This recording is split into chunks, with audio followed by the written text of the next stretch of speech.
Hey guys, tonight we're climbing way up into a misty alpine valley where goats rule with flower crowns, villagers enforce wool-based dress codes, and cheese is not just food, but competitive infrastructure.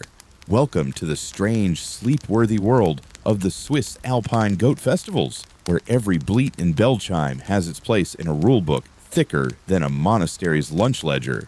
You'll be arriving just before dawn when the mist is still rising off the meadows and every rock seems like it's judging your shoes. The goats, by contrast, are perfectly confident. So, before you get comfortable, take a moment to like the video and subscribe, but only if you genuinely enjoy what I do here, and drop your location and local time in the comments. I love seeing where you're tuning in from. Now dim the lights, maybe turn on a fan for that soft background hum, and let's ease into tonight's journey together. You trudge up a dew-slick trail, the air around you tasting like cold iron and sweet hay. Somewhere ahead, bells are ringing, dozens of them, bright metallic and oddly synchronized. You crest a hill and finally see them goats.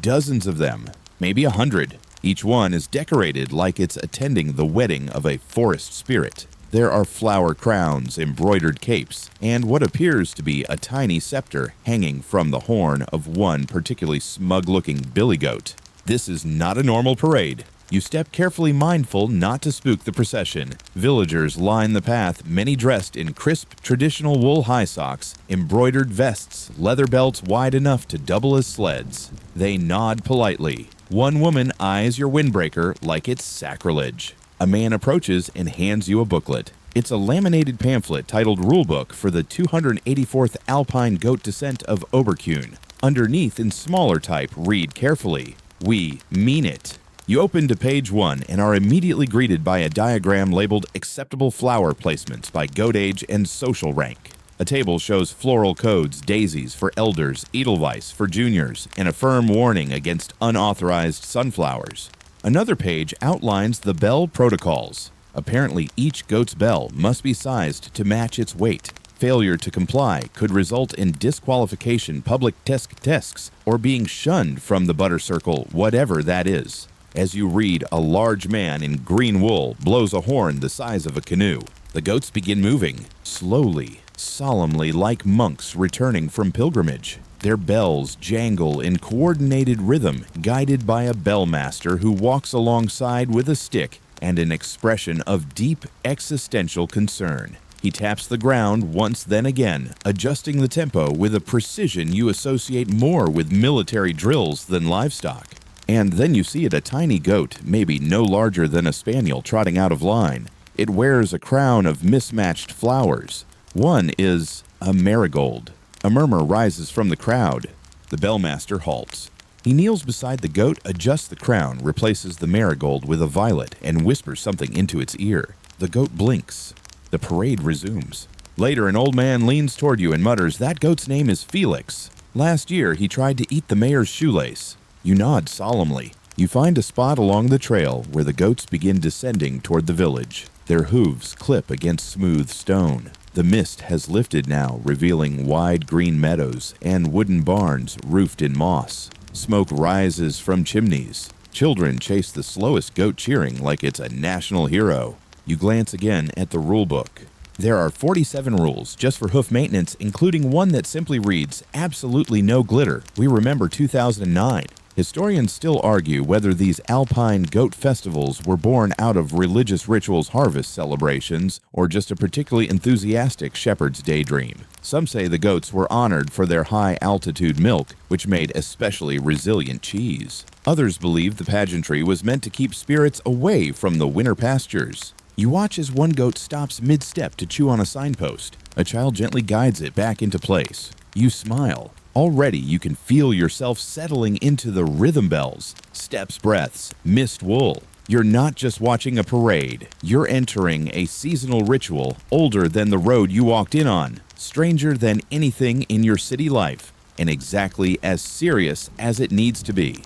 You're not sure what you expected from a goat parade, but this definitely wasn't it. Because now, standing on the damp village square with half a cup of spiced milk in hand and the faint scent of thyme and goat trailing in the breeze, you realize this isn't just a procession, it's a choreographed performance with rules so detailed they'd make a tax auditor sweat. The goats have reached the heart of the village and are being arranged not loosely, not gently, but precisely into lines according to age, family lineage, fur curl classification, and most curiously, bell note. That's right. Every goat's bell is tuned. You'd think that was an exaggeration, but the man beside you wearing a feathered cap and a goat-shaped lapel pin explains it plainly. A sharp C is for the matriarchs. No flat G's allowed unless it's the odd-numbered years. You nod like that makes sense. At the center of the square stands a raised wooden platform covered in embroidered cloth. One by one, each goat is led up the tiny steps, does a full turn for the judges seated under a canopy, and then descends down the other side to take its place in the arranged formation. The goats do not seem thrilled, but they are obedient. Mostly, one particularly feisty billy goat tries to skip his turn and is gently redirected by a young girl holding a flag made of woven hay. The crowd applauds. You're not entirely sure if it's for her or the goat. Probably both. You consult your rulebook again. There's a section on parade order which, according to the printed timeline, was finalized 8 months ago by a committee of local elders shepherds and one retired accordion player with strong opinions about goat charisma. The order is as follows. Lead goat, oldest surviving female. The Royal Triad. 3 goats from noble lineage names passed down in rhyme. The horned half-dozen goats with the highest natural horn symmetry. Bell quartet goats with perfectly harmonizing bells. Junior rompers kids under 1 year. Freelancers goats without pedigree but worthy in spirit. You look up. It matches perfectly. Each goat group enters like a dignitary delegation at a very polite, very furry UN summit. Historians still argue whether this level of goat management originated from agricultural necessity or just pure mountainous boredom. Some say the parades were created to test the health and temperament of the herd before winter. Others believe they were stylized mimicry of human ceremonies, only as one scholar once wrote, with more fur and fewer speeches. Speaking of fur, a low-ranking official walks by, holding a measuring stick, checking for minimum fluff thresholds. One goat is stopped and fluffed with a brush before being waved through. You are at this point entirely on board with all of this. You watch as one goat receives a standing ovation, not for its posture, not for its flower crown, but for its bell tone, which apparently matches the village's official hymn note. You hear whispers. There's talk of renaming a street. After the parade, the goats are guided into a large circular enclosure lined with hay flowers and colorful wooden plaques that identify each by name, horn length, and public demeanor. You spot a goat labeled Liesel, age 6, often moody but musically inclined. You also see one named Thurg likes fences. As the goats settle in, the crowd begins to mingle. There are soft murmurs, warm drinks, and the light strumming of a dulcimer near the bakery.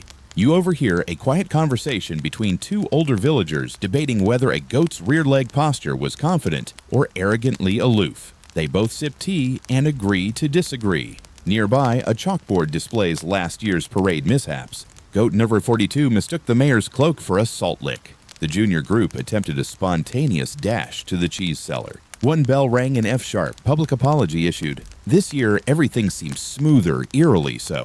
You wander past the enclosure and see one goat watching you. A big one, sharp horns, steady eyes, wearing a red and gold crown of rowan berries and dried wheat. Its plaque reads, Gertrude Queen, Emerita, retired, undefeated now, honorary judge. You nod respectfully. She blinks. It feels important. Later, as the sun reaches its peak and the goat bells ring again in unison tuned, measured unwavering, you feel a strange sensation. You're not watching a pageant. You're inside a clock made of goats and bells and rhythm, and somehow it's keeping perfect time. There's a sudden hush in the square. Not the usual monastic stillness of early morning or that sleepy lull after lunch, but a collective inhale, sort of quiet, the kind that even the goats seem to respect. You freeze, mid-step spoon halfway to your lips, just as a voice calls out from the platform, "Let the flower crowns be judged." You're about to witness one of the most prestigious and most delicate ceremonies in the entire Alpine Goat Festival, the Floral Adornment Review. You didn't think goats would have to pass a fashion inspection, but apparently they absolutely do. And according to Rulebook Section 8, crowns must reflect the season respect regional pollination ethics and avoid visual clash with horn curvature. You glance down at your own clothes and feel wildly underdressed. Each goat is led one at a time to a smaller dais lined with embroidered cloth and floral arrangements that look more royal wedding than livestock fair. A panel of 3 judges, all wearing matching green scarves and pins, shaped like edelweiss, peer over the rims of their glasses as the first contestant steps up. It's a cream-colored nanny goat named Brunhilde. Her crown is a woven ring of mountain wildflowers accented with dried herbs, and you're told 2 sprigs of honor time. Her handler gestures dramatically as he describes the symbolism: the blue cornflowers for resilience, the time for her winter strength, and the birch bark bough for the time she kicked a fence post in half. The judges nod. One murmurs something approving about tapered symmetry. Brunhilde is awarded a silver acorn badge, which is pinned delicately to the side of her crown. She looks entirely unimpressed. Next is a goat with a much more daring look, a vertical spray of Alpine asters, some trailing moss, and what appears to be a tiny woven sunburst right between the horns. The crowd reacts. One judge leans forward skeptical. Another whispers, very 1800s cantonal rebellion, bold. You flip through the rulebook and find a section titled Unconventional Flora Guidelines for Modernist Interpretation. There's a footnote warning, too much rosemary may signal subversion. This goat named Mungo gets a special mention for artistic courage. You watch as goat after goat is presented. Some sport minimalist garlands of thyme and violet. Others go maximalist crowns so tall and vibrant they wobble with every hoof step. Then there's Hilda, who wears a single daisy and an expression of profound resignation. She receives a most relatable ribbon. Historians still debate the origins of the floral crown tradition. Some believe it began as a fertility rite with blossoms tied to seasonal renewal. Others think it was a practical effort to disguise the goat's scent during long migrations, making them smell like July instead of November, as one 18th century journal claimed. Whatever its roots, the current version has become both ritual and friendly warfare. Because flower crowning is not just about beauty, it's about heritage craftsmanship and rural fashion diplomacy. One handler is accused quietly of using store-bought lavender. The scandal is quickly contained, but the murmurs ripple through the crowd like the flutter of a dozen edelweiss petals in a breeze of mild disapproval. Meanwhile, in a corner of the square, a group of children are practicing their own mini-crown parade. Their toy goats adorned with tufts of grass and crayon-colored tissue. A little girl proudly holds up a goat with a rainbow dandelion tiara, and an elder judge pauses, smiles, and gives her an unofficial Best Future Botanist nod. The main judging continues well into the afternoon. You're now learning the nuance between ceremonial braid binding and casual loop lacing. Someone explains that a goat's floral crown must never obscure the eyes unless it's a dramatic reveal. You begin to notice the deeper layers, social dynamics embedded in each petal. That goat with the fennel twist garland, a political gesture. The pine cone inclusion, likely a nod to an old village alliance. The red clover cluster placed just off-center. That's a snub. Or a flirtation. Hard to say. By the time the final goat, Ottoson of Gertrude the Emerita, steps onto the platform wearing a crown of simple wheat clover and violet tied with an understated ribbon, the crowd goes quiet again. Otto does not bleat. He does not fidget. He simply stands. His handler says nothing. The judges confer. Then all 3 rise at once and bestow the golden sprig of the meadow heart, the festival's highest honor for floral expression. It's pinned gently to his ribbon. A goat somewhere in the crowd lets out a celebratory bleat, or gas. The ceremony ends with a quiet hymn sung by the elder women of the village, a wordless chant that drifts through the square like pollen on the wind. You close your rulebook. You feel full, not of food, but of unspoken rules, layers of meaning, and the knowledge that somewhere deep in the Alps, a goat just became a floral icon. The sun hasn't fully crested the ridgeline yet, but you've already been handed a goat horn and a rag, along with the solemn instruction to buff until reflective, or until your reflection feels spiritually humbled, whichever comes first. You didn't expect to spend your morning in horn polishing duty, but here you are, crouched beside a row of goats who are absolutely unfazed by your presence and seem mildly amused at your polishing technique. The goat before you, Matilda according to her plaque, is chewing cud and side-eyeing you like she knows you've never done this before, because you haven't. The official next to you leans in and says, gentle circular motion. Avoid the ridge. Never polish counterclockwise, it invites rain. You nod like you've always known this. You apply the rag to Matilda's horn. It's rough, at first layered with a dusting of Alpine sediment and the ghost of last year's Butter Festival. But slowly the horn begins to shine. Not mirror bright, but with a soft curved gleam like a well-worn spoon that's seen many dinners and kept many secrets.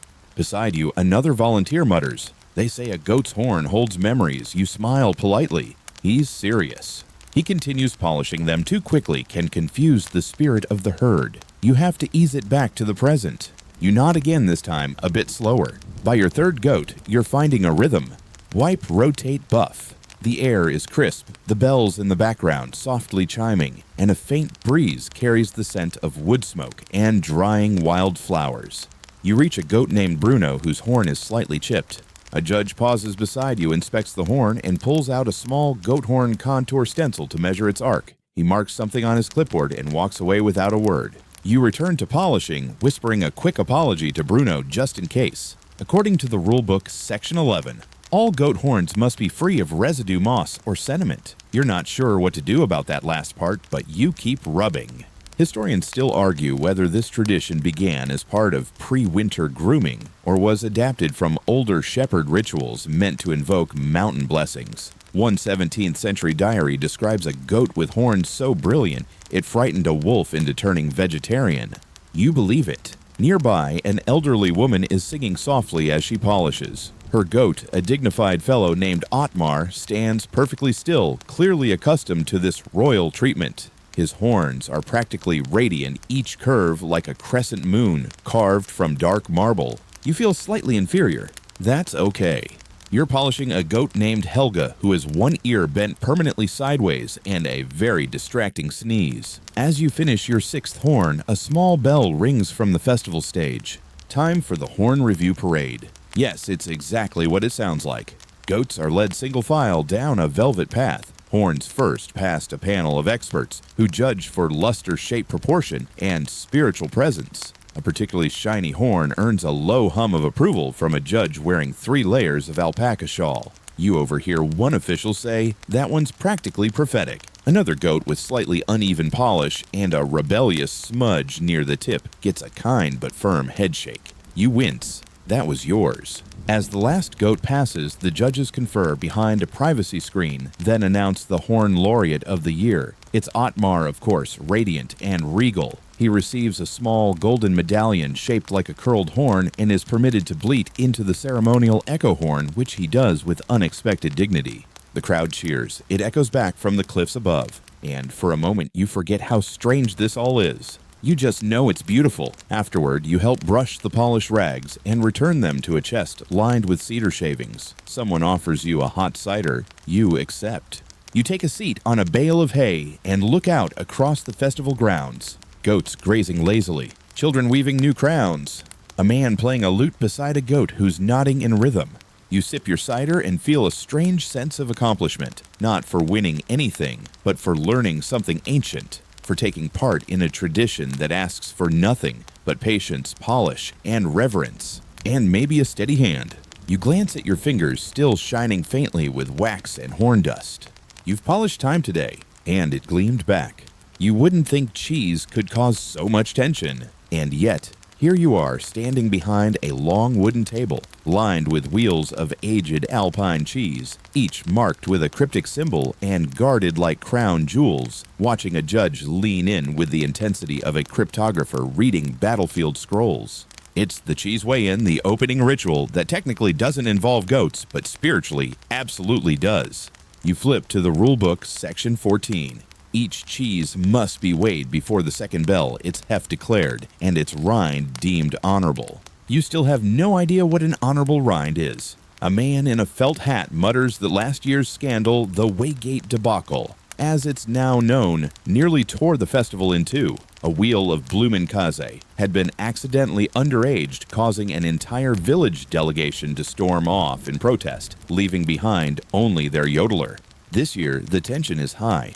A woman with a brass ladle and a badge that reads Certified Cheese Arbitrator hoists a wheel onto a scale. It's large, firm, stamped with a goat silhouette, and smells exactly like something that's lived through 6 winters and seen some things.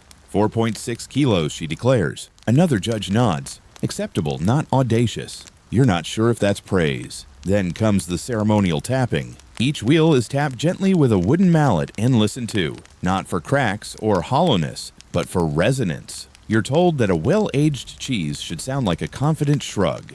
You lean in. Sisup-thup.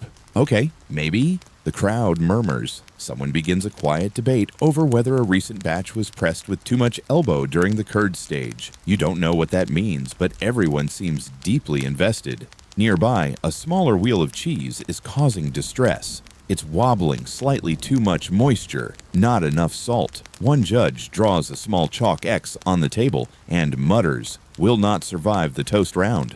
Yes, there's a toast round. You consult the rulebook. Section 15. All approved cheeses are to be ceremonially sliced, toasted over flame, and served on triangular rye crisps. Points awarded for melt discipline and aroma reach. You begin to suspect this festival may actually be about cheese, with goats acting as stylish mascots.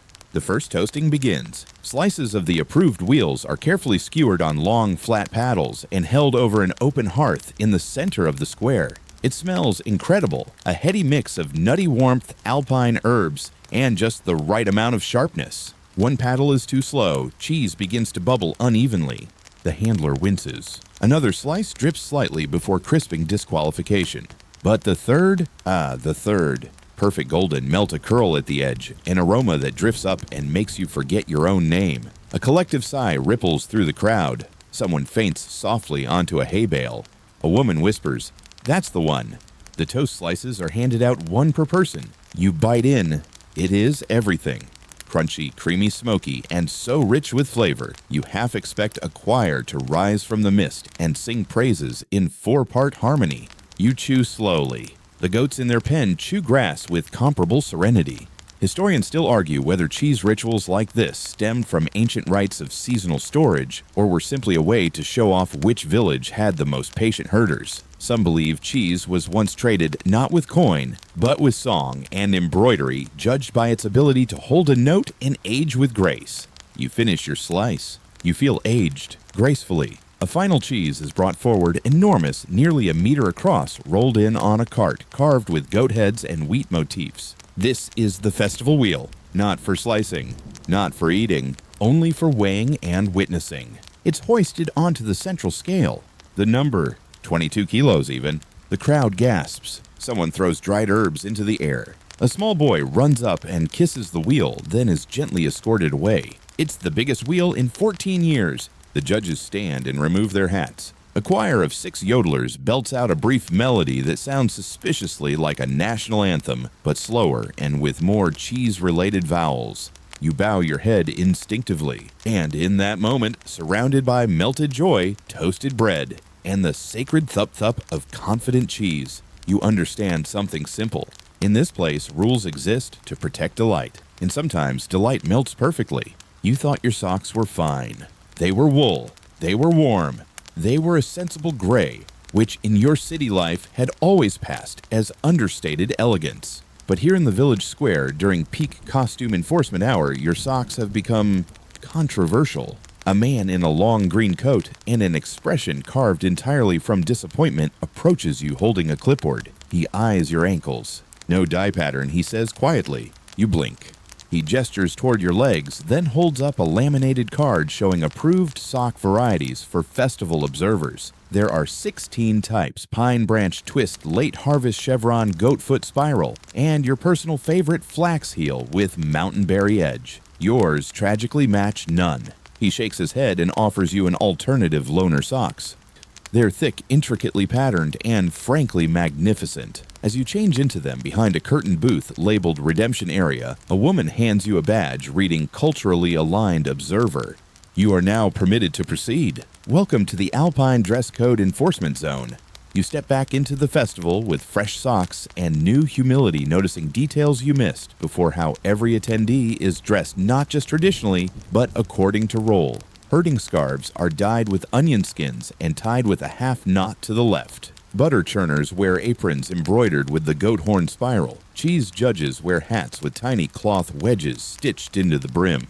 The rulebook is merciless here. Section 22, dress is an expression of intent. Let no one misrepresent their wool. You spot a boy wearing a vest that declares him a future bellwright, complete with stitched goat silhouettes and tiny bell charms. He walks with the confidence of someone who knows he's the future of acoustic goat management. Then there's the mayor. You know he's the mayor because his coat has 7 vertical stripes each, representing a prior cheese victory. Also, he carries a ceremonial butter paddle and walks with the regal slowness of someone who knows his socks have diplomatic immunity. You take a seat near the stage, now draped in heavy wool banners dyed with natural pigments. As a demonstration begins, a woman steps up holding a large swatch of undyed fleece and begins describing in hushed, reverent tones the wool-to-dye rituals. Turns out some colors are only allowed after certain lunar cycles, and some patterns can only be woven by families who've lived above 1-200 meters for at least 3 generations. You nod solemnly, taking mental notes you'll never use. Historians still debate how rigid these codes once were. Some records suggest certain 18th century goat festivals would fine attendees for mismatched buttons or improperly pleated cuffs. Others argue the strictness evolved much later, possibly as a reaction to a now infamous polyester incident in 1956. Regardless, you're all in now. A woman approaches and inspects your loner socks. She nods. Then, with dramatic flare hands you a festival ribbon, a small strip of felt embroidered with the word accepted. You pin it to your sleeve. You feel 10% warmer and 60% more Swiss. You spend the afternoon watching a fashion parade of sorts goats and humans alike, modeling traditional garb, walking slowly across the village's raised wool walk. Every piece has meaning. A red sash means you once hand-sheared a herd during an avalanche. Blue piping signals you've milked by moonlight. Silver buttons, that means your butter won a regional poem. Yes, butter poems are a thing. You make peace with that immediately. One old man steps forward in a cloak made of looped goat curls, some still retaining their original bounce. The crowd falls completely silent, then bursts into applause. He bows slowly. A child in front of you whispers, "That's the elder of textures." You believe her, and just as the parade ends, the wind shifts and the scent of dried herbs and toasted barley fills the air. Somewhere behind you, someone plays a low note on an alphorn, and you catch your reflection in a polished hornbell. You look like you belong, even if just a little. You think about what the man said earlier, dress is intent. And somehow, with loner socks and a borrowed badge, you feel more intentional than you have in a long time. You walk slowly, socks soft against your boots, through the square, now lit by candle lanterns strung from trees. And for once, you are not underdressed for the goats. You're starting to settle in now. Your socks are aligned with tradition. Your sense of reality is gently untethered, and you've accepted that a goat can be judged more harshly for floral imbalance than for headbutting a priest. So naturally, it's time for the bell circle. The sun has dipped behind the snow-capped ridgeline, painting the village in violet shadows. Candles flicker on windowsills. A soft wind carries the faint, silvery sound of bells being tuned. Yes, tuned. You're beckoned toward a clearing just past the last row of wooden houses. It's ringed with stones lit by lanterns and filled with about 20 villagers seated on low stools, each holding a goat bell in their lap like a sacred relic. In the center stands an older woman, Mistress Belma, according to her sash, who has the authority of someone who once told a glacier to stop moving, and it obeyed. She raises a hand. The bells stop. She lowers it. The bells begin again, this time in harmony. It's not music exactly, it's resonance. The air shimmers as different bells are rung in long, slow intervals, forming a wash of tones that ripple out and echo against the mountain cliffs. You sit beside a man cradling a bell engraved with vines. He nods to you and whispers, "Sheep bells are for chaos. Goat bells are for invitation." You nod because what else would you do? Then Mistress Belma begins to speak, not loudly, but clearly enough to thread through the air like smoke. She recites the Bell Invocation, a litany of goats past named in melodic phrases, Burley of the Golden Horn, Dunna of the Steep Path, Gregor, who feared butterflies. Each name is followed by a single chime matching the goat's temperament, quick for playful, long for stubborn, muted for those who once escaped during thunderstorms. The rulebook has a whole chapter on this section 29 on resonance and remembrance. It notes that goat bells are not tuned to musical notes, but to weather terrain and goat personality. A mellow hillside goat might get a C-flat drift bell.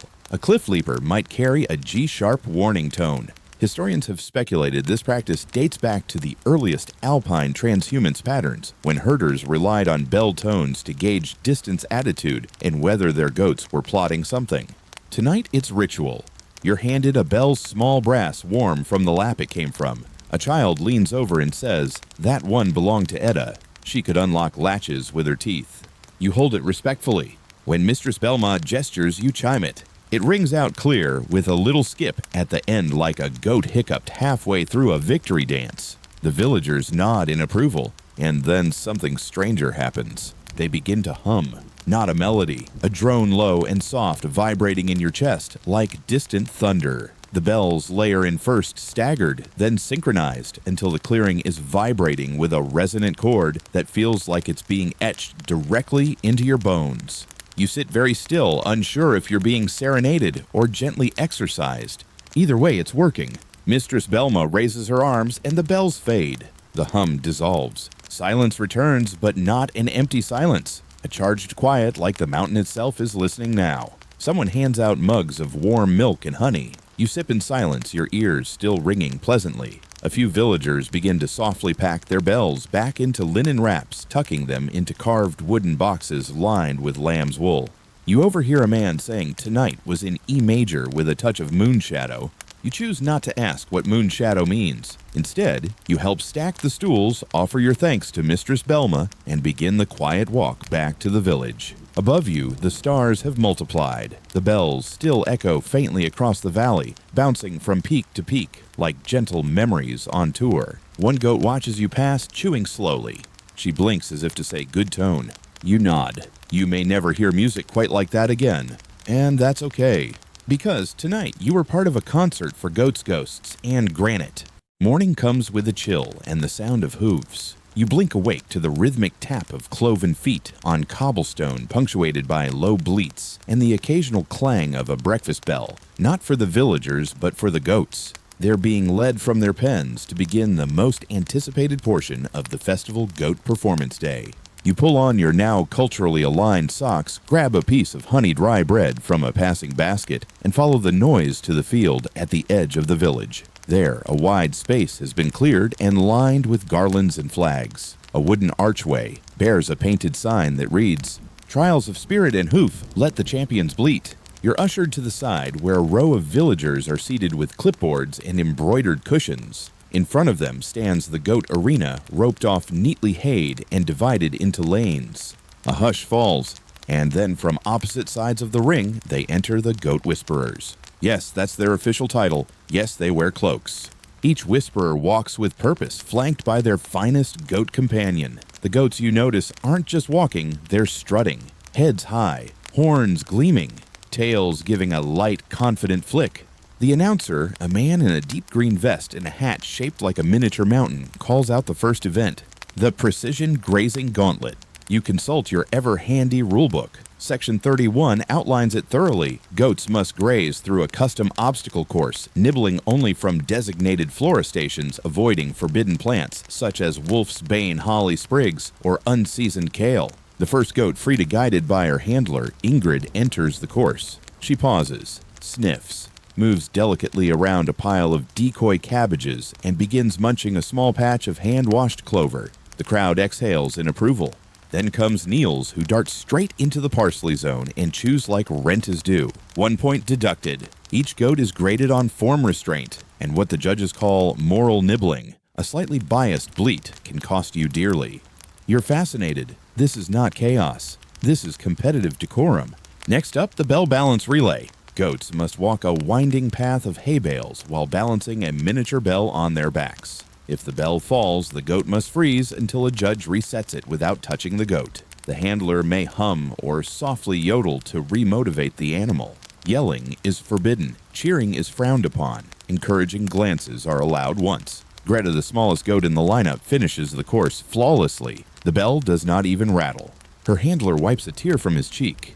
You hear someone whisper, "She's a born glidewalker." The crowd nods. And now the real drama. The final event, the duet round. This is less a challenge, more a performance. The handler and goat must demonstrate harmony, walking posing perhaps a flourish of synchronized movement. One duo has choreographed a gentle spin. Another simply walks slowly, with their eyes locked, radiating silent connection.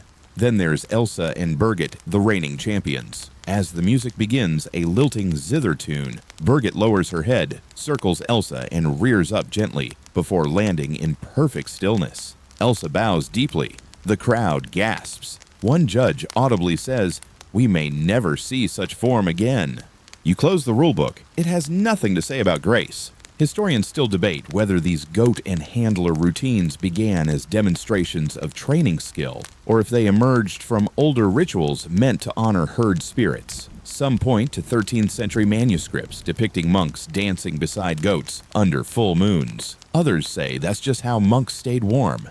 The scoreboards light up figuratively, not electrically, and winners are announced. Ribbons are distributed. Bells are blessed. There's a special mention for Rufus, a goat who refused to perform, but instead laid down in the parsley bed and stared dramatically into the distance. Art is resistance, someone murmurs. After the awards, a low drum beat signals the approach of a traditional feud reenactment. Two whisperers, clearly longtime rivals, step forward. They bow, raise their staffs, and begin a ritualized exchange of goat praise and shade. The dialogue is half poetry, half sass. Your goat's coat is brushed, but lacks conviction. Better conviction than your goat's understanding of left from right. The goats, meanwhile, stand stoically between them, chewing hay and blinking slowly. At the end, both whisperers bow and shake hands. Their goats high-five, or maybe just touched noses. It's hard to tell through the emotion. As the performance field empties, you walk among the competitors, offering small pats and murmured compliments.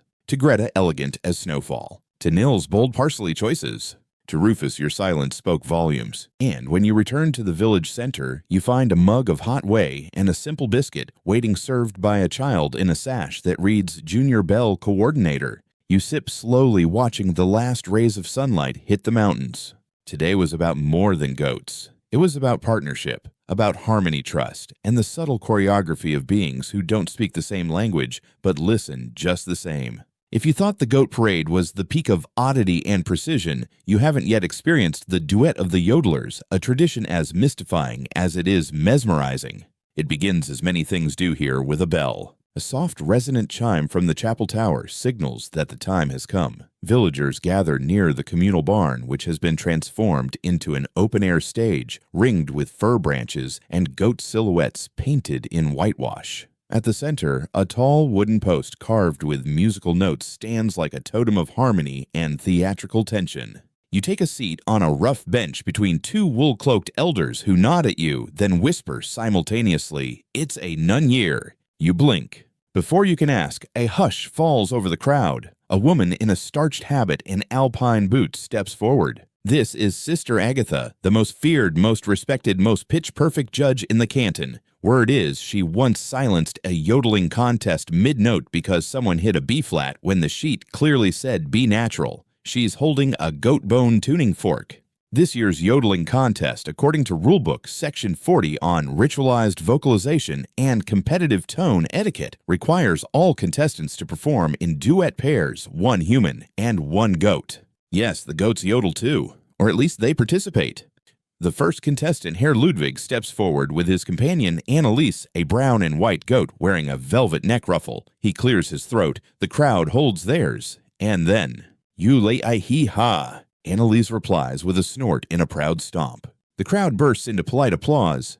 Each pair takes their turn. Some choose traditional calls echoing across the hills like longing turned to sound. Others experiment. One duo yodels in call and response, another performs a harmonic round that sends shivers through the pine beams above. Then comes the youngest participant, Clara, barely 12, with her goat Fritz. She squeaks out a modest yodel, nervous but sweet. Fritz unexpectedly lets out a high-pitched may that somehow matches her pitch exactly. The crowd goes quiet. Even Sister Agatha blinks. Someone murmurs, "Fritz has the note." Historians have long speculated whether goat yodeling was ever truly a musical tradition or if it was invented as a joke and carried on because it made everyone too happy to stop. Some say it was once a shepherd's method of locating a lost goat with a favorite tune. Others believe it's an act of spiritual mirroring, a way of connecting human breath with animal presence. Sister Agatha raises her hand. Silence falls again. She announces 3 winners. Best Technical Execution, Herr Ludwig and Anneliese. Best Emotional Depth, the twins Hans and Franz with their goat Mimi. Most Sincere Attempt, Clara and Fritz. Fritz receives a tiny medal shaped like an ear. Afterward, the stage becomes a spontaneous music circle. Lutes, flutes, and wooden spoons appear. Someone plays an old accordion tune called "The Cheese is Melting" and "So Am I."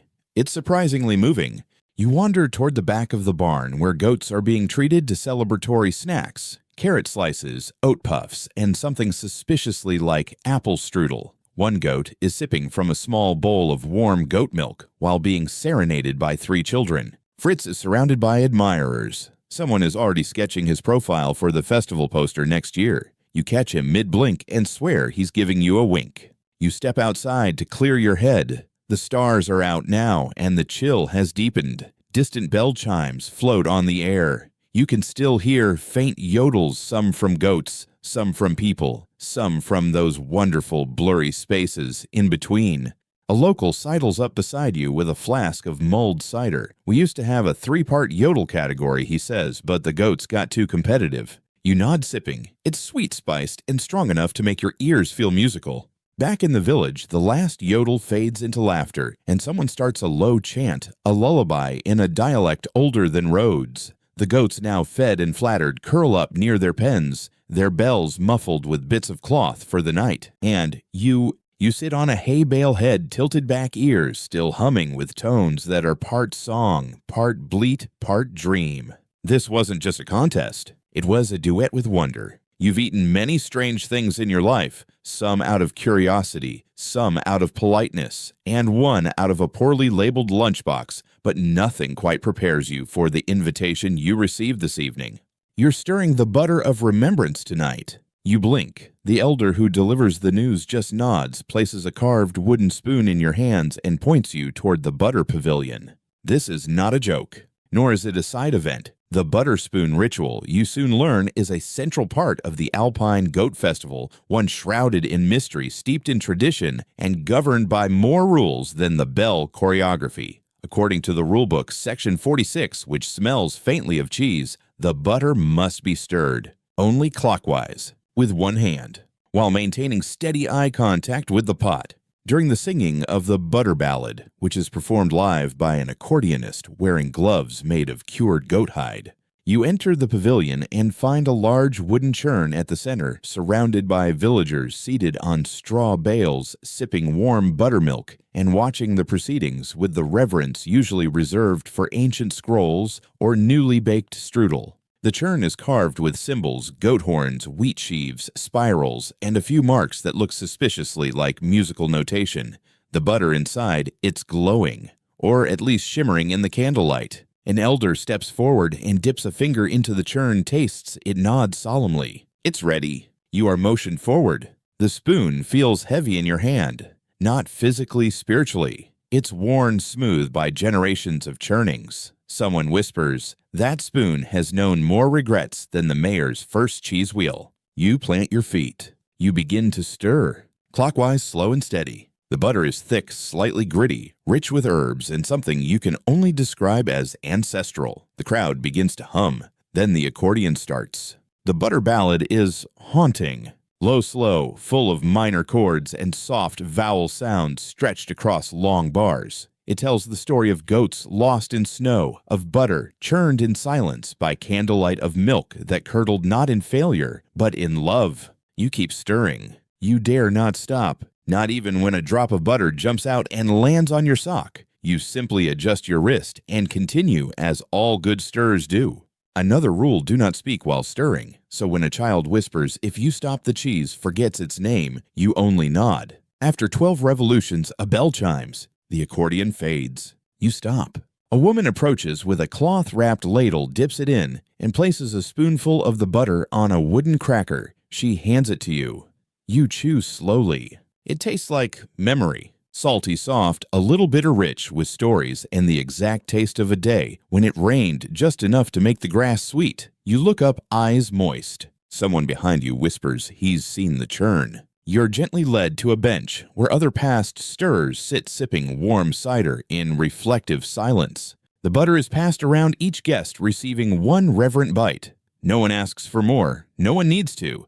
That's not what this butter is about. Historians debate whether the ritual began as a preservation method or a spiritual rite. Some claim the churning was used to mark time during long winters, a way to track seasons by texture. Others say the clockwise stirring is a symbol of keeping the past moving, never letting it settle into stillness. As you sit, another guest approaches the churn. A young boy, maybe 10. He stirs carefully, counting under his breath. The crowd hums. The accordion starts again.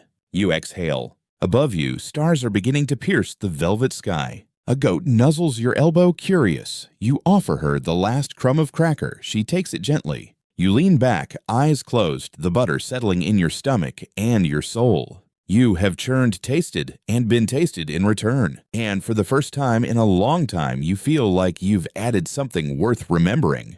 You didn't expect to get lost in a maze made entirely of wool trivia. But here you are turning a corner in a tunnel of knit panels surrounded by goat-related fun facts embroidered in looping whimsical script, each fact bordered by detailed images of historically significant sweaters. This is the Wool Maze part exhibition part challenge, and entirely inexplicable. It began innocently enough. Someone handed you a ticket, stamped thread. Tyr nodded solemnly and motioned toward a large arched entrance shaped like a reclining goat. Inside, you are greeted by a sign. Welcome to the labyrinth of loop and lore. Proceed with curiosity. You chuckled. That was your first mistake. Because the next thing you know, you're deep in an exhibit that seems to sprawl through 5 barn stalls, a root cellar, and possibly another dimension.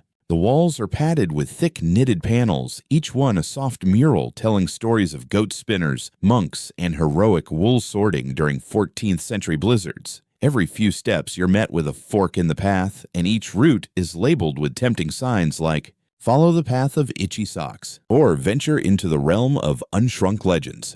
You choose unwisely and find yourself face to face with a puppet reenactment of the Great Goat Coat Debate of 1729. It's surprisingly moving. There are tears. From you.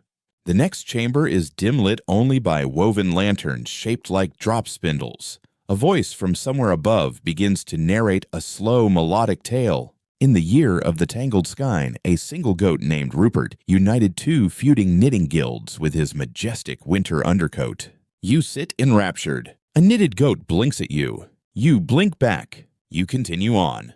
The maze continues growing more surreal. One hallway requires you to walk only on patches of felted wool, avoiding the ones embroidered with historically disputed spinning methods. Stepping on the wrong patch triggers a polite bell tone and a narration explaining why that technique was adequate but inferior. Eventually, you reach the room of riddled scarves, where each scarf represents a textile riddle. You pick up a chartreuse scarf labeled "Spun" from the memories of 3 grandmothers and find a hidden clue stitched along the fringe. It reads, "If goats could crochet, would we still fear winter?" You don't answer, you're still thinking about it. And then you find the exit. But of course, it's not a door, it's a gift shop. A gloriously curated room of hand-spun socks, goat-shaped soap, limited edition yarn dyed with local lichen, and most impressively goat bell wind chimes tuned to the notes of regional lullabies. There's a display labeled "Wool" from the festival's first queen goat, Gertrude. Her fur is framed beside a poem. You buy a tiny pouch of lanolin balm and a small booklet titled "How to Interpret a Goat's Coat." It's surprisingly technical. Historians argue over the origin of the wool maze. Some believe it was built to pass the time during long winters, a community effort to blend storytelling crafts and communal confusion. Others think it emerged from a single argument over whether goat fleece was noble enough to be exhibited, which escalated into a 40-year maze arms race. Whatever the truth, you now carry a sticker that says, "I survived the loop and lore." Outside, the late afternoon light makes the valley glow amber. You sit near the goat pen, slowly rubbing the lanolin balm into your hands. A kid nibbles your coat hem. You lean against the fence and think about Rupert, the reconciliation goat, about scarves that question philosophy, about the tactile comfort of knitted walls, and about how deeply humans crave stories even when they come wrapped in wool. Someone hands you a cup of spiced goat's milk. You sip slowly. You're still inside the festival, but now also a little inside its warm, woolly heart. You've seen athletic feats. You've seen pageantry. But until today, you have never seen a group of determined villagers blindfolded and hurling heavy wheels of aged goat cheese down a slope while the crowd cheers like it's the final round of the Alpine Olympics. Welcome to the Great Alpine Cheese Toss. The field is already buzzing when you arrive. Flags wave, drums beat. Children weave through the crowd wearing cheese hats, actual wedges of felt fashioned into towering triangles, some even garnished with fake chives. One ambitious child has attached a wind-up goat to theirs. It bleats every 12 seconds. A long wooden sign welcomes you. Cheese tossing since 1783 strength strategy surrender. The rules are eccentric. As always, you flip open your now dog-eared festival rulebook to section 51 of tossed cheese and the laws of gravity. Here's the gist. Each participant must be blindfolded using a kerchief dyed with whey ink. The cheese must be tossed over the shoulder backward with a verbal blessing to the land. Points are awarded not only for distance, but for style grace and emotional curvature. Disqualified if the cheese breaks, or if you say, oops. The contestants gather at the edge of the tossing hill. The cheese wheels are lined up carefully, some pale and smooth, others crusty and aged into dimpled orbs of culinary wisdom.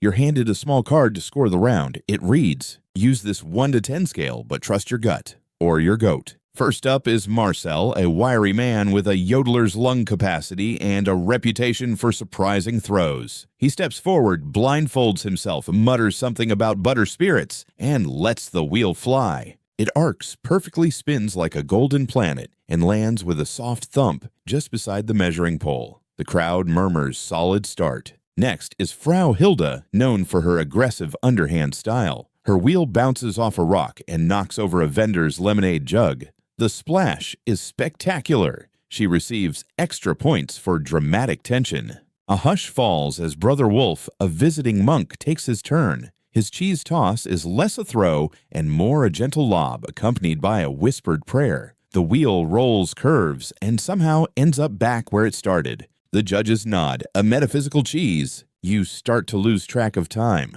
Wheels fly. Crowds cheer. One thrower performs a spin before releasing. Another chants in a dialect you've never heard. A small goat, possibly unauthorized, leaps into the path of a cheese wheel and is gently escorted away by 3 teenagers and a basket of apples. Then comes the final throw. It's the mayor. Still in his 7-striped coat. He removes his ceremonial sash, takes a deep breath, blindfolds himself, and lifts the largest cheese wheel, a full 8-kilo hunk of legend known locally as the Round One.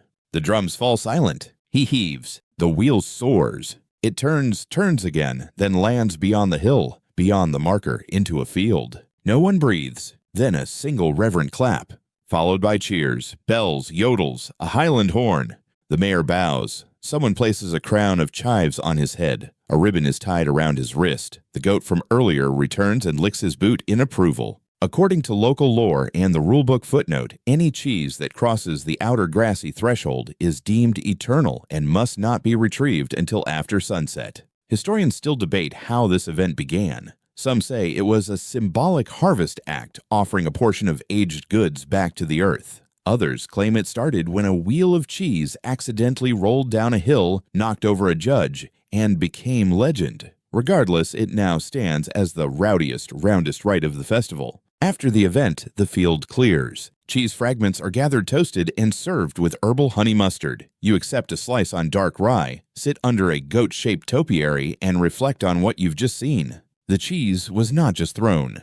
It was released into the sky, into fate, into folklore. You watch the sun descend over the ridge and imagine the final wheel still resting in the meadow, slowly absorbing the light.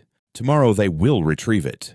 Tonight it simply rests legend by gravity. And you chew your bite of toasted wheel, close your eyes, and hear the faint echo of wheels rolling far beyond what eyes can see. Twilight descends with a slow exhale, painting the village in hues of blue and gold. Lanterns flicker on one by one, hanging from door frames and goat horns alike. You're beginning to think that everything in this town has a lantern. A hush falls across the square. It's time. A path of crushed herbs has been laid, rosemary, mint, and wild thyme forming a spiral from the edge of the square to the central platform. Children walk ahead, scattering petals. You smell sage and lavender. Behind them, they arrive. Goat royalty. At the center of the procession is Queen Edelbina, the reigning monarch goat, crowned with a floral circlet woven from alpine blooms and small golden bells. Her fleece has been brushed into soft waves. She walks without leash, or handler royalty walks alone, and the crowd parts to let her pass. Behind her come the three princesses' younger goats, from noble lineages chosen by some arcane combination of poise horn angle and existential bleat tone. You'd scoff, but when one of them locks eyes with you and gives a single dramatic Murielé, you feel deeply seen. They ascend the platform with grace. There are tiny thrones, not metaphorical ones, literal hand-carved, velvet-padded goat thrones placed precisely beneath a decorative awning. Queen Edelbina takes her seat. The princesses arrange themselves to either side, each nudging a ceremonial bundle of hay. The mayor approaches with a scroll. You flip to Rulebook, Section 58, Coronation, Observation, and Recognition of Royal Goats. According to tradition, the queen goat is not chosen by votes or judges, but rather by the sign of the spiral, which appears mysteriously in a patch of frost or clover, always pointing to a single hoofprint. You glance at Edelbina. She probably made that spiral. The scroll is read aloud in a combination of Swiss German and something older. You don't understand a word, but it sounds like wind and mountain and the soft crunch of moss underfoot. Then the crowd chants in unison, Lang, lebe die Ziege, long live the goat. The queen bleats once. A child faints, or possibly just naps. Next comes the blanket ceremony. Three villagers carry out a folded rectangle of intricate embroidery, the royal blanket crafted over a full year from wool spun by 3 generations and dyed using only plants found within sight of Edelbina's pasture. The blanket is draped over her back with solemn care. It has her name stitched into the corners. The symbols are embroidered in gold thread mountain peaks, curving horns, a spiral, and a radish you don't ask. She stands poses. Applause erupts, polite, reverent, and enthusiastic. Then come the royal duties. According to legend, the queen goat does not rule through decree, but by presence. She must attend the first graze of spring. Bless the cheese cave by entering it briefly. Stare deeply into the eyes of any child born during the festival. Resist the temptation to eat the royal bunting, an act that has dethroned previous queens. You glance at her again. She looks majestic. Possibly bored, but in a powerful way. Historians suggest this tradition grew from ancient herding rites. Some argue it's a symbolic echo of matrilineal reverence in Highland pastoralism. Others think it began as a joke and became too beloved to stop. One record describes a 16th century queen goat who once head-butted a priest during the blessing and was promptly sainted by the children. You like her. As the ceremony concludes, the goats are led to a raised shelter lined with hay and juniper branches. Edelbina settles gracefully. The princesses curl beside her. A soft melody begins bells and zither. Couples sway. Children nap in piles. One goat dozes off mid-chew. You stand quietly near the edge of the square, sipping warm clover tea passed around in tiny wooden cups. A man offers you a hand-carved pin, a goat silhouette wearing a crown. You accept. It's made of elderwood and goat horn shavings. You pin it to your borrowed festival scarf. And as night wraps the village in a soft shawl of stars and wool and song, you feel yourself wrapped too. Not in pomp or pageantry, but in something gentler, a quiet, persistent reverence for goats, for tradition, for the strange and wonderful notion that a goat on a throne can remind a village of who they are. The night deepens, and just when you think the village has settled into its final lull, you hear the first low notes of a song not sung, but chanted. It starts with one voice, then another, then dozens rising like a soft wind through the eaves. A hush falls again, not imposed, not requested, just shared because everyone knows what's coming next. The official goat counting song. You blink. You thought it was a legend, a joke, maybe a bedtime story for herders who spent too many evenings alone in the mist. But no. A circle forms near the old millstone lit by lanterns placed in horn-shaped sconces. In the center stands Grandmother Lisbeth, clutching a large hand-bound ledger and a tiny tuning fork. A hush falls again as she raises her hand and strikes the fork against the stone. A high, clear note rings out, and then it begins. One goat grazed in meadow, still two by stream, and one on hill. Each line is sung gently like a lullaby for the land. Each goat is named, not just a name, but a biographical sketch in verse. You quickly realize this is no short chant. There are, according to the Rulebook, 172 officially registered goats in the festival this year, and each one gets a verse. Verse 13. 13 danced around a pail, Bruni tipped it, wagged her tail. Verse 27. 27's horn had turned left, not right, as elders learned. Verse 49. 49 once ate a map, found her way, then took a nap. It's soothing. It's hypnotic. It's funny in places, tragic in others, poetic throughout. You find yourself caught in the rhythm, the soft beat of hooves, the warmth of the names, the subtle chorus of the crowd humming underneath. Some verses make the villagers laugh aloud. Others prompt soft sighs. When the name Gregor is sung, a few people place hands on their hearts. Verse 88. 88 would not obey, led the herd the other way. Verse 103. 103 the wool was light gray by day, but black at night. You spot the goats themselves curled up in hay nests just beyond the gathering. Many are asleep. A few lift their heads as their names are sung. One gives a slow blink when its verse is complete. You wonder if they remember. A girl near you whispers they always listen. Verse 117. 17 and 100 more shared one fence and one folklore. Historians remain baffled by the tradition. There are no written records older than the 1800s, and yet every verse seems to carry oral history passed down and adapted year after year. Some say the chant began as a counting tool during seasonal migrations. Others argue it's a form of oath, a promise to remember. You begin to understand, because in a world so large, so quick to forget, this is a place that chooses to name every goat, to assign a song to ensure that even the most stubborn horned rascal is etched into memory through melody. Verse 161. 161 with skipping gait, kicked the fence and changed her fate. The song goes on for nearly an hour. No one leaves. No one speaks. When Grandmother Lisbeth finally reaches the last verse, her voice is soft, almost whispering. Verse 172, last but not the least to graze, sleeps in clover, dreams of days. The final note fades, silence again, and then a single bell rings from the chapel tower. Everyone bows their heads. Then a soft rustle as people rise, dust off their cloaks, and begin to disperse slowly, reverently, carrying the song in their breath like a secret they've promised to keep. You sit still for a long time. There's something about hearing so many names, so many stories, no matter how small. You feel something shift, subtle but deep.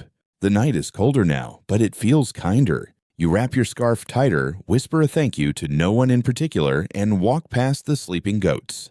You catch sight of Fritz, the bleeding prodigy. He twitches in his sleep and gives a sleepy snort. You smile. Tonight, 172 goats were remembered, and you were one of the listeners. You think the festival might finally be winding down. The goats are dozing, the song is complete, and most villagers have returned to their cottages, leaving behind only flickering lanterns and the faint scent of straw and roasted barley. And then someone hands you a cup of cloudy cider and says, "Come, the toasts are about to begin." You're escorted to a circle of wooden benches arranged around a fire pit just outside the bakery. A goat dozes nearby with a blanket draped over its shoulders, its breath visible in the cool air.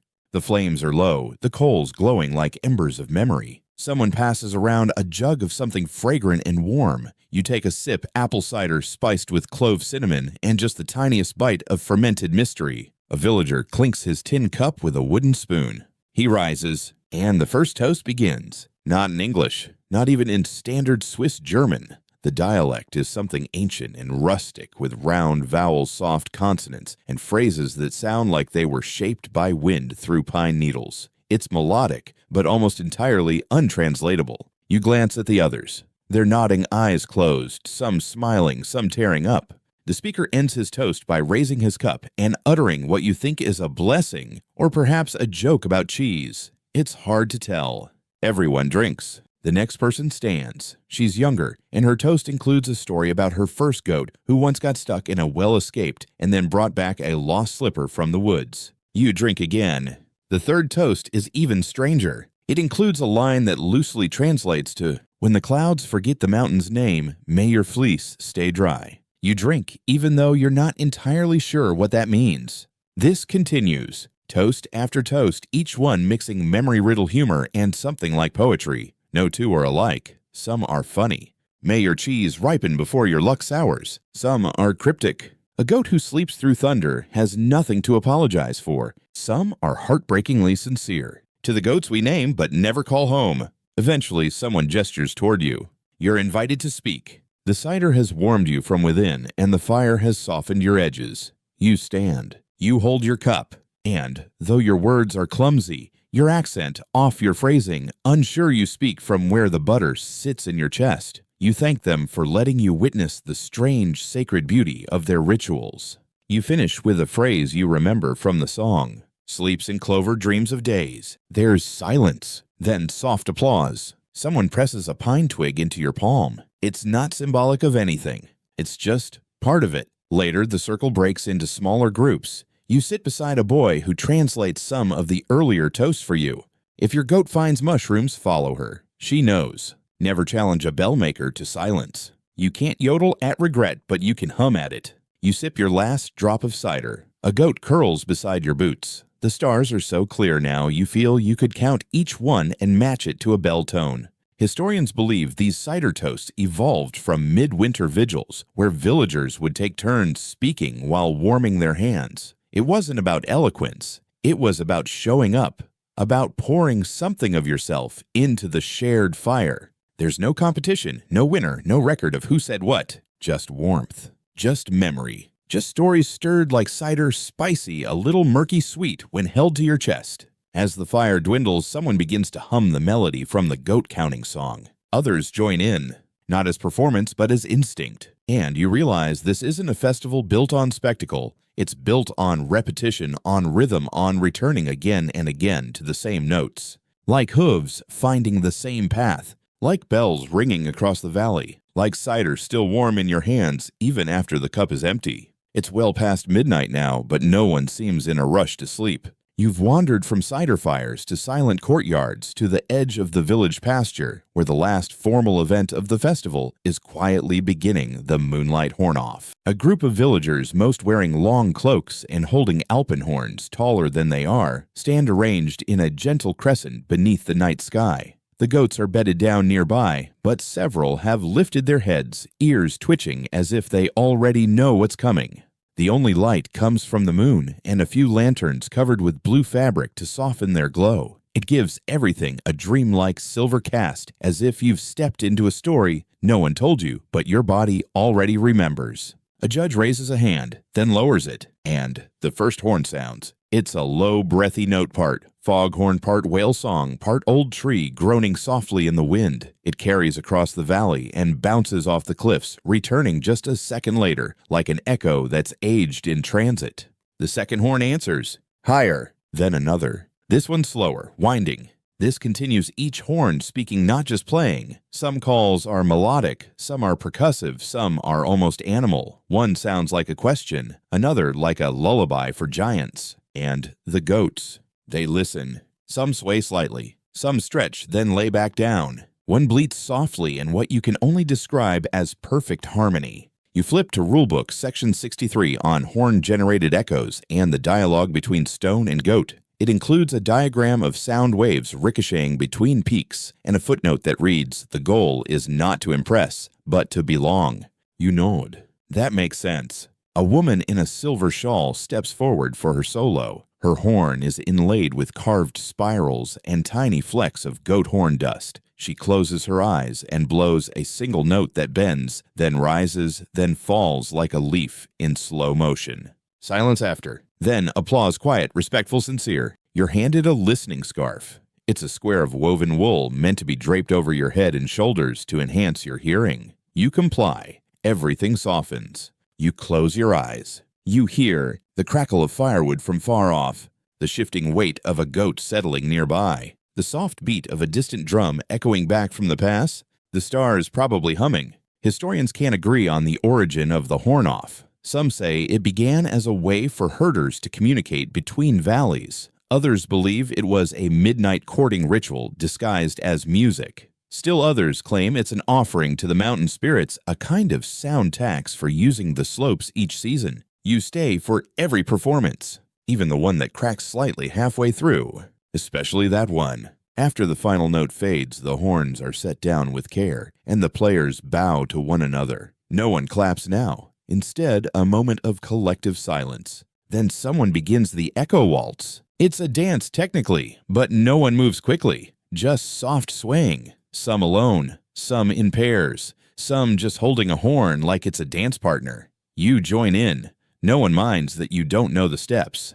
You look up. The stars have grown brighter, or maybe just nearer. Your scarf is warm. Your feet shuffle through frost-dusted grass. A goat brushes past you on its way to nowhere in particular. The music, though faded, still lingers in the shape of the air. And as you step into rhythm with this strange little Alpine waltz, you feel something that defies explanation. Like you've become an echo too, one that finally found something worth repeating. By morning, you've forgotten what silence without bells sounds like. Until now. The queen goat's bell, usually the first to chime at dawn, is silent. At first, you assume you overslept, or perhaps the mist muffles the usual symphony. But no, the village is stirring. Doors creak open, boots crunch frost, a pot clangs. And yet, still no bells. You wander toward the goat enclosure expecting to find Edelbina still asleep on her throne of hay. But instead, you find her missing. There's a cluster of villagers gathered around her now empty pen. The tiny throne is intact. Her ceremonial blanket sits folded at its foot. A single hoofprint marks the fresh dirt outside the gate.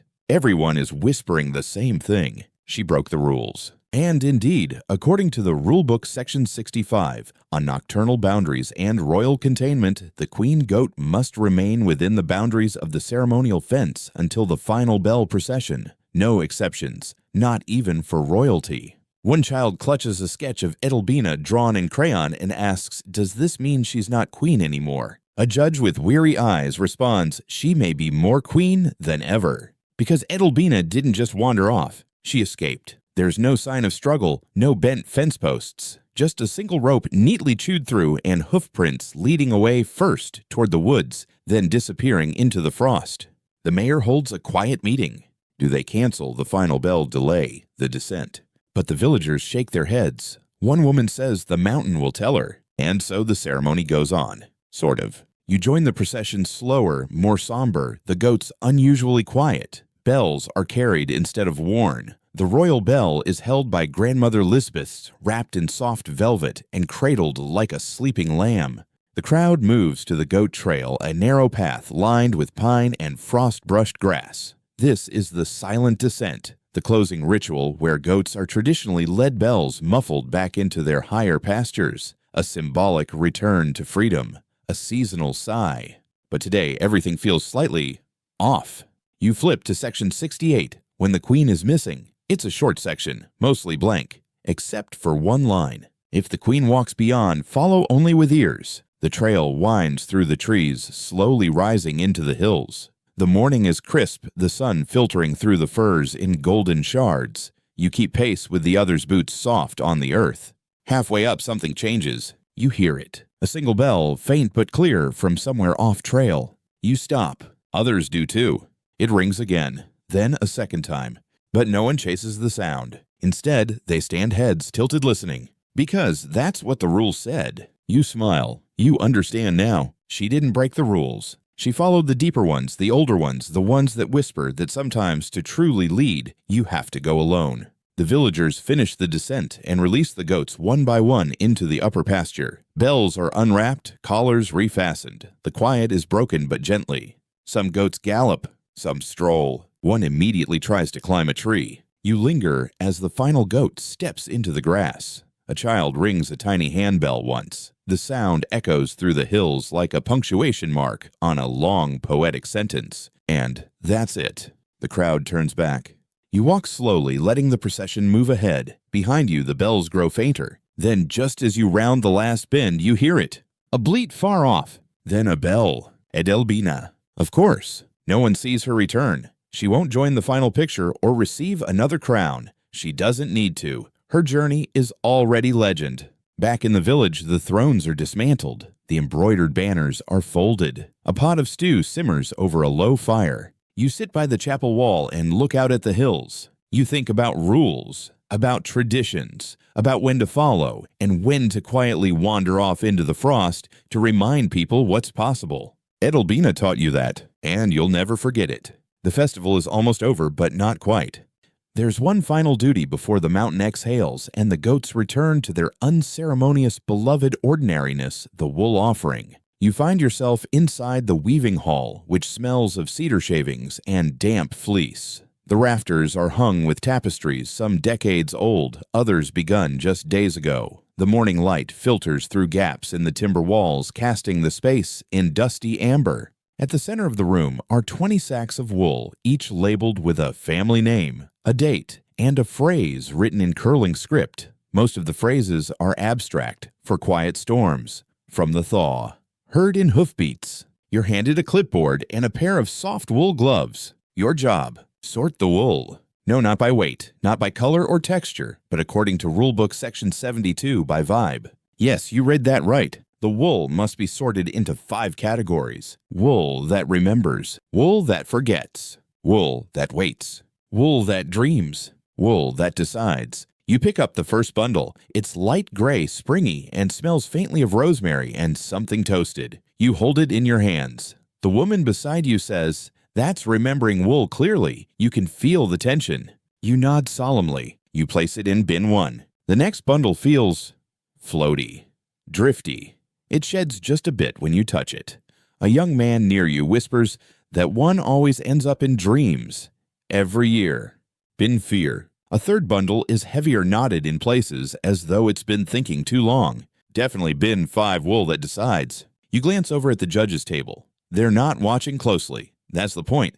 This isn't about correctness. It's about participation, the slow, quiet act of recognizing something in a texture and trusting your instinct. You help sort for nearly an hour. Every time you think you've figured out the rules, a new bundle surprises you. One feels warm, then cool. One shifts in weight. One makes you laugh for no reason. Each is placed, each honored, and then comes the final sack. Unlabeled, untouched. You open it carefully. The wool is dark, almost blue in the light, and soft beyond belief. It smells like nothing, like air, like snow. No one speaks. You hold it in your arms and know immediately this is the rogue bundle. Every year, a single sack appears that doesn't fit. No one claims it. No one remembers shearing it. And yet it's always there. A woman leans in and murmurs, "Last year we put it in weights. It changed the whole climate for 3 weeks." You ask what happens if you put it in decides. She shakes her head. No one's ever been that brave. You consider. Then very slowly you place it into bin 3 wool that waits. The entire room nods collectively silently. The sorting is complete. The sacks are carried one by one to the wool loft, where they'll remain until the next full moon. Some will be woven into tapestries, others spun into ritual thread, and a few, very few, used to line the beds of goats who have earned it. You sit on the stone step outside, hands flecked with wool, and your gloves damp from lanolin. A man beside you hums an old weaving song. You hum along. Historians are baffled by the wool sorting tradition. There's no clear origin, no official purpose, and no record of what the categories ever meant. Some say it's a test. Others call it a meditation. One scholar once wrote, "In sorting the wool, they sort themselves, not by logic, but by texture of soul." You're not sure if that's true, but you know, there's something deeply satisfying about choosing where things belong, not because you know, but because you feel. The sorting ends. The hall is swept. The doors are closed. A bell rings once from the mountainside. The last ritual has spoken. You rise and head back toward the square, where final preparations are being made for the closing wind down. But before you go, you glance back once at the unlabeled sack, waiting, just as it should. The village is quieter now. There's no more singing, no more yodeling, no goat duets, cheese launches, or flower crown scoring. The flags have been taken down, the stalls packed away, and the horns laid gently in their velvet-lined boxes. Only one thing remains: the final sweep. It's not an official event. There's no rulebook section for it, and yet everyone participates. You're handed a broom made of bound pine twigs and a bucket of lavender rinse water. Your job: sweep the square, wipe the benches, polish the hoofprints metaphorically and literally. You join a line of villagers moving slowly, almost meditatively across the cobblestones. The air smells of dew and soot. A child hands you a rag and says, "Don't forget the stage stones. The goats left stories there." You crouch. You wipe. And, as you do, you notice small things: pressed flower petals caught in the cracks, a tuft of fleece snagged on a bench leg, the faint outline of what might be a tiny hoofprint painted in gold. Someone nearby is dusting the ceremonial butter churn with a toothbrush. Another carefully rewraps the sacred bell in goatskin cloth, whispering, "Sleep well, sound." The final sweep is part cleaning, part farewell. It's a physical way to honor everything that happened, to make space again, to say we were here. It mattered. Now let's gently let it go. After the sweeping comes the closing fold. Blankets are rolled. Scarves are returned. Loaner socks are blessed and boxed for next year. You sit with a small group folding the royal goat cloak. It's soft, warm, and embroidered with scenes from the week Edelbina's escaped the cheese toss, Fritz's high-pitched glory. You recognize some details that weren't there before, as if the cloak has been rewritten in thread with each passing moment. Someone hums. You join in. It's not a song you know, but somehow you do. A few goats are still in the square, mostly the elder ones who know how this ends. They lie curled under wool blankets, blinking slowly, watching the village put itself back together. You take a moment to visit them.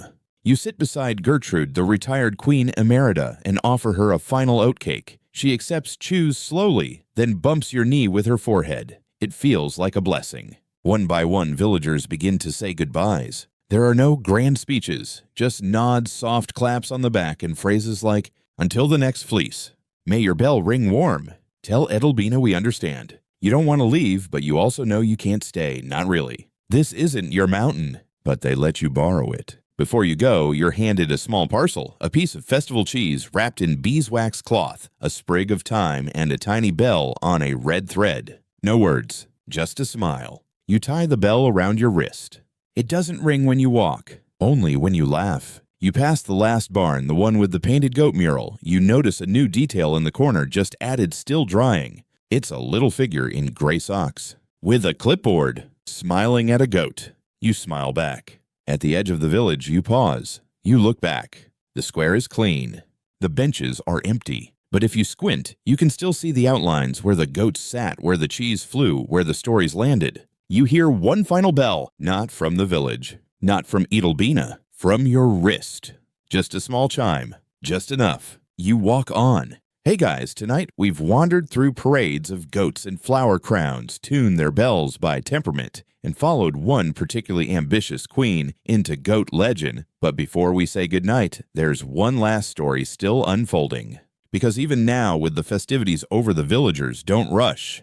They wind down deliberately. The sun has dipped below the ridge, casting the slopes in a soft violet light. You walk slowly through the village one last time, every footstep padded by years of repetition. Every plank post and pathway holds stories that are now just resting.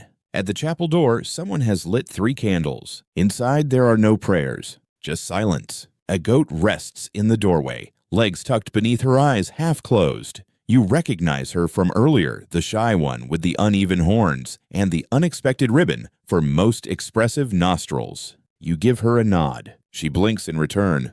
At the weaving hall, the final panel is being added to the festival tapestry. It's small, but stitched with a scene from the cheese toss, the mayor's triumphant throw, the arc of the wheel, a child mid-gasp. In the corner, someone has sewn a tiny Edelbina head, turned walking away, crown slightly tilted. As you pass the bakery, the warm smell of cinnamon and roasted nuts drifts through the shutters. A teenager is scraping melted cheese from a tray, humming softly to herself. And the bells. They've changed. They don't ring anymore.